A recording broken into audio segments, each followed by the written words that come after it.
আসসালামু আলাইকুম এভরিওয়ান। আজকে আমরা এই ম্যাথের সমাধান দেখব। আমাদের এই চ্যানেলে বিভিন্ন চাকরির পরীক্ষার বিভিন্ন ম্যাথের সমাধানের ভিডিও চলছে। কাইন্ডলি আমাদের চ্যানেলটিকে সাবস্ক্রাইব করে দিবেন। তো চলুন এখন আমরা আমাদের আজকের সমাধানে নেমে পড়ি।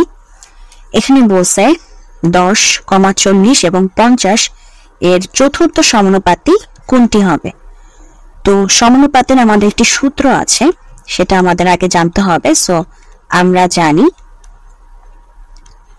জানি সমানুপাতের যে সূত্রটা সেটা লিখে নিচ্ছি। সমানুপাতের এখানে আমাদের প্রথম রাশি গুণ চতুর্থ রাশি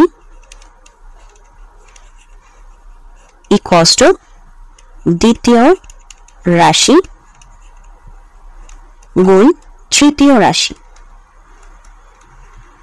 ঠিক আছে, তাহলে এখানে আমাদের 10, 40 এবং 50 আমাদের বলছে হচ্ছে, মানে 10 হচ্ছে আমাদের প্রথম রাশি, 40 হচ্ছে আমাদের দ্বিতীয় রাশি, আর 50 হচ্ছে আমাদের তৃতীয় রাশি। আমাদের জানতে চাইছে চতুর্থ সমানুপাতি।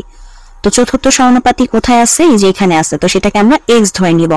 আর আমাদের প্রথম রাশি কি 10, আর আমাদের চতুর্থ সমানুপাতি হচ্ছে x, দ্বিতীয় রাশি হচ্ছে আমাদের 40, তৃতীয় রাশি হচ্ছে আমাদের 50। তো এখন যদি আমরা x এর মানটাকে বের করতে চাই, তাহলে এখানে থাকবে আমাদের 40 গুণ 50, আর এই পাশে 10 ভাগ হয়ে আসবে। তো 0 0 যদি কাটা হয় তাহলে হচ্ছে 4 5 20, আর আরেকটা 0তে 200। তো এটাই হচ্ছে আমাদের x এর মান, আর এটাই হচ্ছে আমাদের রেজাল্ট। সো এটাই হচ্ছে আমাদের অ্যান্সার। সো এটা ছিল আমাদের আজকের ভিডিও। তো যদি ভিডিওটি ভালো লাগে অবশ্যই ভিডিওতে লাইক দিবেন, চ্যানেলটিকে সাবস্ক্রাইব করবেন। ভালো থাকবেন।